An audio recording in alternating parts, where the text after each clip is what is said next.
पार्थ, प्राणी अपने मन को काबू में करके अपने अंतर में झांक कर आत्मा को देखे, तब उस आत्मा के अंदर उसे परमात्मा का प्रकाश स्पष्ट दिखाई देगा। उसी को परमात्मा का साक्षात्कार कहते हैं। तुम तो कहते हो कि अपने अंतर में झांक कर आत्मा को और उस आत्मा में प्रकाशित परमात्मा को पहचानो, अर्थात आत्मा से अलग कोई और है जो आत्मा को पहचानेगा। ये किसको कह रहे हो कि आत्मा को पहचानो? कौन पहचानेगा अंतर की आत्मा को? तुम्हारा मन। मन? हाँ, तुम्हारा मन। परंतु तुम तो कहते हो कि मन माया के भ्रमजाल में फंसाकर प्राणी को बहुत नाच नचाता है, फिर वह आत्मा और परमात्मा की ओर क्यों ले जाएगा? तुमने ठीक प्रश्न किया अर्जुन। उसका उत्तर यह है कि जब तक तुम अपने आप को मन और विषयों के अधीन रहने दोगे, तब तक वो तुम्हें नाच नचाता रहेगा।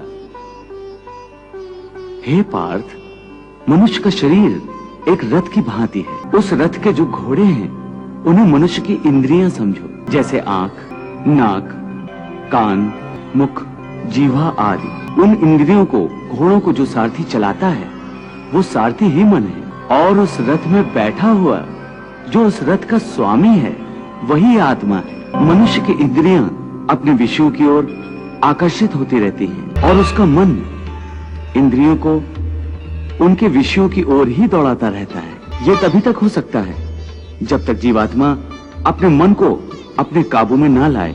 जब तक मन काबू में नहीं आएगा, वो इंद्रियों को उनके विषयों की ओर ही दौड़ाता रहेगा। विषय उनको बुलाते हैं, इंद्रियां उनकी तरफ भागती हैं और मन जीवात्मा की परवाह किए बगैर रथ को उस ओर लिए जाता। जब तुम स्वयं मन के अधीन न रहकर मन को अपने अधीन कर लोगे, तो वही मन एक अच्छे सारथी की तरह तुम्हारे शरीर रूपी रथ को सीधे प्रभु के चरणों में ले जाएगा। इसीलिए मैंने कहा था, यदि मन तुम्हारा स्वामी है और तुम उसके अधीन हो, तो वो तुम्हें माया के बंधन में जकड़ता रहेगा।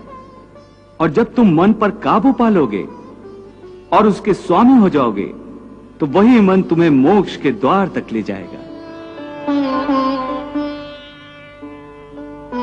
हे मधुसूदन, ये कहना तो बहुत आसान है कि तुम मन पर काबू पालो, मन के स्वामी बन जाओ, परंतु यही तो सबसे दुष्कर कार्य है। हे केशव, मन तो वायु की तरह चंचल है।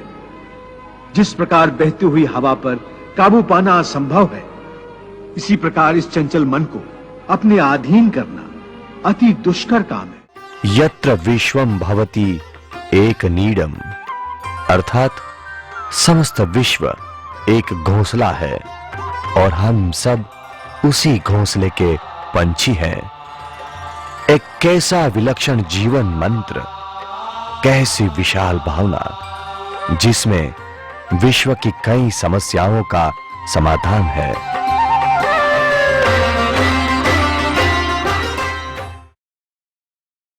एक व्यक्ति के जीवन की भव्य जागृति समग्र राष्ट्र के भाग्य को बदल सकती है, समस्त मानव जाति के भाग्य को भी।